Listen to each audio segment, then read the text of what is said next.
I know that there are a lot of fans of the Great. Blacklist who might read the premise of the show. Oh, there's something in common between these Yes. two. Do you see that they're sort of linked, or are they really very different? Uh, I think both. How's that for an answer? I think yes, there is definitely some DNA of the Blacklist in this. I don't know how I could avoid it. I love that kind of storytelling. I love a procedural, and there is a procedural aspect to this, I think. The sort of the I think one of the things that was most fun about the Blacklist was the sort of bad guy of the week, right? And this similarly does have some really fun, interesting, weird sort of criminals that we're after.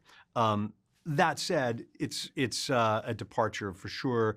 The characters, the world we're living in, the environment, all very different. But yeah, I couldn't deny that it is potentially a cousin or some kind of relative of the Blacklist. What were the challenges and benefits of setting this in a place like Alaska? Well, the benefits, I think, all show up on screen. The benefits are the look, the feel of the show, the danger that is, that becomes. I know people say a lot of times, "Oh, the character is the location is a character in the show." I really think this is true in this case. I think it sort of embodies what the show is. In terms of what was difficult, the production was very difficult because for all those reasons. People traipsing around in the snow with sleds tied to their back with microphones and camera gear, actors on snowmobiles being, buzzed in. It was a cold shoot, let's put it that way. But luckily I could escape and go stand near a heater while everyone else was out doing their parts, I had it easy.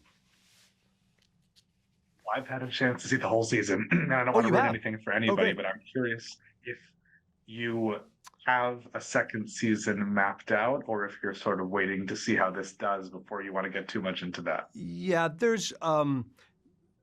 are definitely ideas for a second season, for sure. I think it could live on its own. I mean, I think it could live as is, as sort of. I take great pride in the idea that I think each episode is sort of close-ended, but has a little bit of a cliffhanger. And the season as a whole, I think we answer all the questions, and yet there's a little more if we want to chase that down. But that's for people other than me to decide. But yeah, I would be thrilled to do more.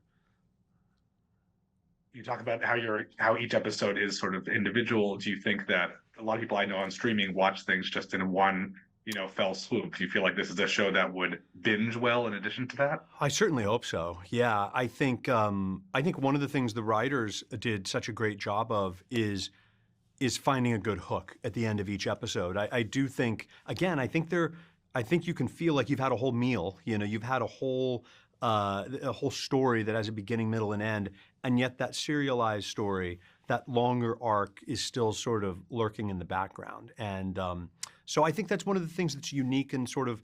I think it's one of the things that's fun about the show. And if you draw a comparison to the Blacklist, the architecture of that is similar, obviously.